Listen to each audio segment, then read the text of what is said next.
California, Ms. Kim is now recognized for 5 minutes. Thank you, Chairman Davison. I want to thank Ms. Gacki for joining us today.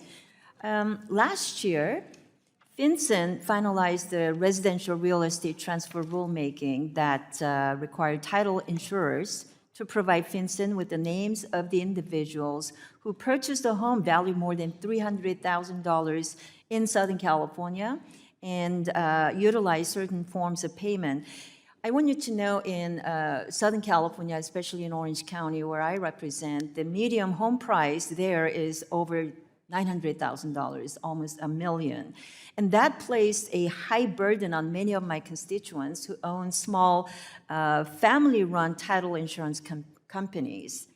And in FinCEN's economic analysis of the residential real estate reporting rule, they estimate that the first-year compliance cost could reach close to $560 million. So can you talk about how FinCEN will tailor your approach to this issue so California's small businesses are not unfairly burdened by duplicative or low-value reporting requirements? Thank you, Representative Kim, for that question. And we are working very closely in implementation of the residential real estate rule with organizations that represent title companies to ensure that the requirements are well understood and that they are implemented in as cost-effective and efficient manner as possible. And to ensure that small businesses, like the title companies in Southern California, have adequate resources and knowledge to implement this, it's certainly something we will explore to ensure they have enough time and resources. In your earlier exchange with my colleagues earlier, you talked about GTO, Geographic Targeting Order.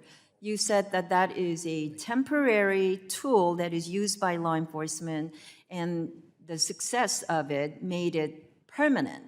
But the comments and the feedback that I'm hearing from my constituents about that is that there is such little understanding about how that information the FinCEN is collecting is actually helpful. So can you talk about how FinCEN is utilizing the data from the real estate GEO? Absolutely. Thank you, Representative Kim.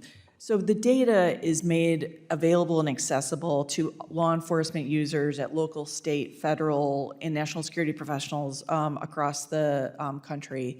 We have almost 25,000 law enforcement users across, 400 different agencies in the United States at all levels accessing this information.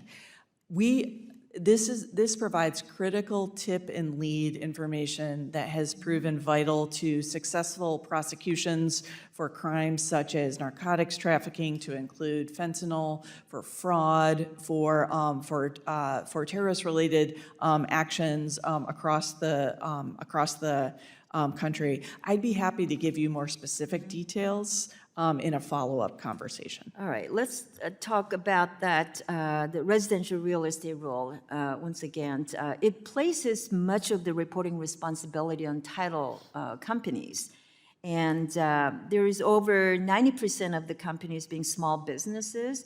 I want to ask you what steps you are using. I know it was already discussed regarding the education, regarding preparing the industry for that complex rule. You did say FinCEN is doing your best to educate the industry, but I would like to take you up on that offer and see if you can come to my district and have a roundtable discussion with my constituents, my title insurance companies in my district. That would be very helpful, and I'm happy to put together a roundtable discussion with you. We would welcome that opportunity. Thank you very much. Great. All right.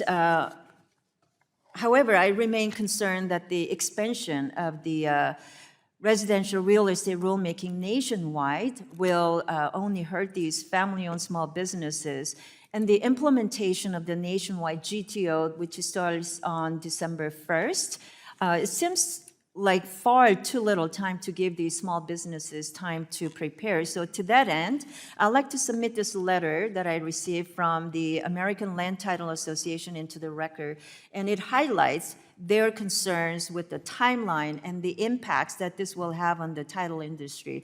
So I hope you will consider delaying, review this and delay the implementation of this nationwide GTO and continue to work with the industry so we can find effective and efficient ways to fight the money laundering. Without objection. Thank you. The gentleman's yield time's back. expired, and the